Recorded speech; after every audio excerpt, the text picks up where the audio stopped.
Ma mission TV, le miroir du monde. Ah non, Marambo yo na régime les cas qui to mona ki ngote. Baba wana bazaki batu moko tondime kuteke bakoki kokanga bango. Bazaki ba intouchable.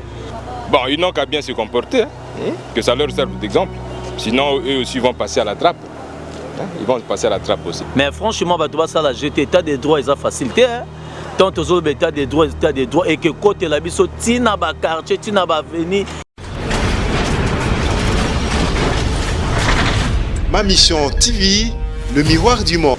Ah, vous parlez des intouchables. Donc il y avait des intouchables dans ce pays. Bon, si on avait ou si on n'avait pas, bon, l'essentiel, si il s'est fait qu'on en arrête, qui se sont livrés à des indélicatesses par rapport à la loi, c'est pas un problème. On peut toujours les arrêter. C'est bien. Ça annonce déjà très mal pour les autres qui ont des dossiers Non, à vrai dire, si quelqu'un a un dossier qui s'est livré à des indélicatesses, comme j'ai dit, par rapport à la loi ou aux finances publiques, on peut toujours mettre la main dessus. C'est ça la moindre des choses. Hein? Dans un pays normal, ça doit se passer comme ça. C'est le contraire qui étonnerait. Un mot par rapport aux ministres et aux hommes d'État qui sont en fonction actuellement, par rapport à ce qui vient de se passer. Bon, ils n'ont qu'à bien se comporter, hein, que ça leur serve d'exemple. Sinon, eux aussi vont passer à la trappe. Hein? Ils vont passer à la trappe aussi. Même pas avec ces régimes, mais plus tard, où, bon, de toute façon, même si la loi humaine ne vous attrape pas, celle divine ne peut pas vous rater. Hein? C'est comme ça. Donc, ils n'ont qu'à bien se comporter, puisqu'ils sont envelés. Oui, les juges. Bon, les juges aussi, c'est la même chose. Hein? La justice élève une nation, hein? C'est ce que la Bible dit. Donc, que les juges fassent leur travail comme la loi le demande. Et le pays ne s'en portera que mieux. Parce que si ces pays n'avancent pas, c'est entre autres à cause de ce genre de choses-là. Qu'ils puissent bien travailler, respecter la loi, appliquer la loi, dire le droit comme il faut. Et ce sera bien. Merci. Ok, tout à fait. Comment on a Platini? Papa Platini, ces derniers temps, on est pour les années là-haut, on a politique, mais le jour où on a ancien ministre condamné 5 ans à prison. On va aller dans le gouvernement provincial, condamné 5 ans à prison dans les travaux forcés. Par rapport à la bon, merci pour la mutuna. Et le réseau peut servir sur Senghor. Tout le monde veut que le changement est côté. Le président a aussi avant Moussala Kitoko. Baba wana bazaki batu moko tondime kuteke bakoki kokanga bango. Bazaki ba intouchable. Toyebi bango bien. Mais lelo na ministre na biso ndenga zo sala makambu. En tout cas tozo sepela makasi. Te ezana batu mususu pe baza kuna o baza obiso toyebi pe baza cité ba landela bango vraiment esuka wana te ba o nyonso ba détourner mbongo ya mboka il faut bakanga bango aosiko ba osa musala siko o ba o bakanga makena bazalelo no banani ba o ba ministre pe baza siko o ba osa misala peut-être ba osa pe na bula ko détourner to ni lobelo ko miyo zo yebisaba ba baza siko na fonction. Bon, pour nga o baza siko na fonction esengi balanda vision chef de l'État. Ceux qui bakotenga matwa bango pe fo balandela bango bakanga bango nyonso pe. Merci. Bonjour. Je réponds au nom de JMT. JMT, cela veut dire junior. Nasugika wana donc. Oui. L'arrestation est tombée à Ouattara qui baro politique. Les gens pensaient que bazaki intouchable, de l'eau. Tout ce qu'on a barré 5 ans de prison, travaux forcés. D'abord tant moyen qui va message wana ba impression les Non, impression on a vraiment ezali à féliciter. Vraiment, je félicite vraiment le gouvernement en place. Et ça linga bien comme on a un ancien ministre de la santé, les lois a arrêté. Vraiment, on a félicité justice nabiso. Quand on dit état de droit c'est ça. État de droit exact qu'il faut pas pour Narabi Longi qui o yazam mukonzi o azaki ngani o petit peuple ndé faut pas kanga non. Oyo nyonso zo buka mibeko ya l'état il faut akangama. Place na ezali na prison ya makala. Vraiment c'est ça. Donc les bosso ezala kité comment? Ah non, ba makambo yo na régime les cas qui to mona ki ngote. To moni ba détournement par-ci par-là.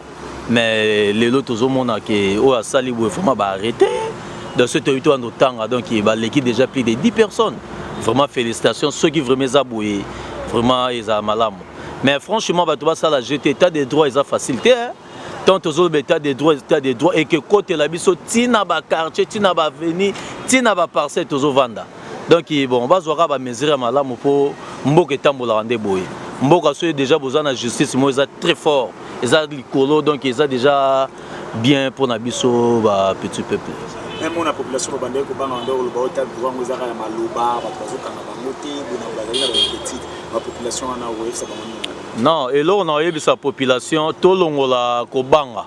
Et ça surtout bien pour nabiso population parce que makambo tozo lobara par-ci par-là to ba no mona siko non toi to loba ki likambubo et to monique et salami réaction nango pe be fait nango yango bakangi pe mutu boye ke lisolo mo rebeta mikaka boye ti to moni kundami pe to moni kutu nzela nango ke elité entre temps et sa biso pepe mayele ya kotika ko sala babiloko moko ezaki ko sala te po état des droits déjà koti donc à cause qui peut être comme olia banzoko bongo sikoyo matiti sikoyo ozomona on a quelque sorte de pousser les populations qui donc ba dénoncer oui population faut dénoncer place aux alliés au moni tracasserie au moni aux policiers aux salao ba buzo bana ba on est tout monde dans ba quartier il faut qu'on dénoncer yango tozo senga na ba écran na bino il faut ba afficher ba numéro na bino na ba bande wana pour en cas de problème ba bengi bino directement pour ba makambo zo sala mebele tozo mona ba viol ba kuluna wana kuta parlons pas tozo mona ba makambo mebele donc justice vraiment il faut tellement état de droit tout monde ngo ekota tina ba quartier quand na lobby na ba quartier na ba avenue tina ba parcelle et là na pena ba tout partout il faut vendre ko dénoncer place au moni problème au beleli bato mibe ko ba kita wana basali réaction rapide un monde ba ministre na ba homme de bazana ministre na fonction oyo bango peut-être ba koza la tenter na ba biloko wana o ekangisi baninga na bango ba bazasi ko na fonction yo koyebisa bango ni par rapport à situation et loko na koyebisa bango bazali lokola bakalaka na biso ndenge balobaka batindami ya peuple basala makambo oyo président na bango azotinda parce que gouvernement ezotambola na programme na yango bino ba ministre bozali wana mais comment se fait-il que beaucoup motambusa ba makambo na ndenge na bino ce n'est pas ça batio ministre ya économie ministre quelque ya budget o ya boye sala makambo ndenge esengeli ministère na yo ekomi papa toyo loba ba makambo mususu vraiment donc mais bayeba makambo azosala toza ba réserve parce que mokili et comme na makambo ebele tala surtout lelo réalité ya ba makambo to vivre ya ba malade oyo donc vraiment pas ces alliés mais eloko na osenga na ba ministre na biso basunga biso peuple mboka ezotambola to kotambola mboka na ba désordre te tant ba pesi ministère boye sala makambo ministère wana ezosenga osala. Ce n'est pas dit que le ministère est comme le rôle de na bino, tata na bino, maman na bino, leki na yo, pour mboka tambola ndenge finalement. Tout ça compétence est sous-té. Le ministre na biso beaucoup mi compétent. Et compétence c'est à makasi. Bon ça c'est pas normal. Ceux qui t'ont dit que tanga ça passé. Mais ba yebi makambo tozoloba. Ba sala makambo oyo tozomona ke za clair. Ba landa ba bon exemple oyo ba ancien ministre na biso basali. Tant yo landi exemple on a le yopo sali oyo yope oyo ko sala. Parce que te yopo ko leka ba robeta pe li solo na yo. Ozomona ke yo zaki place wana me batu bazaka ko murmurer, bazo ridiculiser, c'est pas bien. Il faut ba beta li solo que ah n'importe quel ministre bona place boye. Tu remarquera que loko boye. Vous comprenez? C'est ça. Mais ce n'est pas dit que boye na bino ka wana pour obana ko investir na habiter. Bo sunga biso peuple tozo souffrir makasi. Tozo na besoin ya changement ça na mboko yo ba bino wana po bo sunga programme ya chef de l'état makambo tout état mola malamu.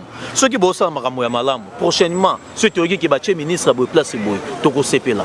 Mettons tout le monde qui ah mutubu asali boya tous d'accord makambo na bino te siko bo beti la ba jiju basali makambo na maboko est-ce que lobby va changer un mot par rapport à jiju yo moni siko ngai eloko na koloba na ba juge azalaka pona quelconque te juge azalaka pona mboka.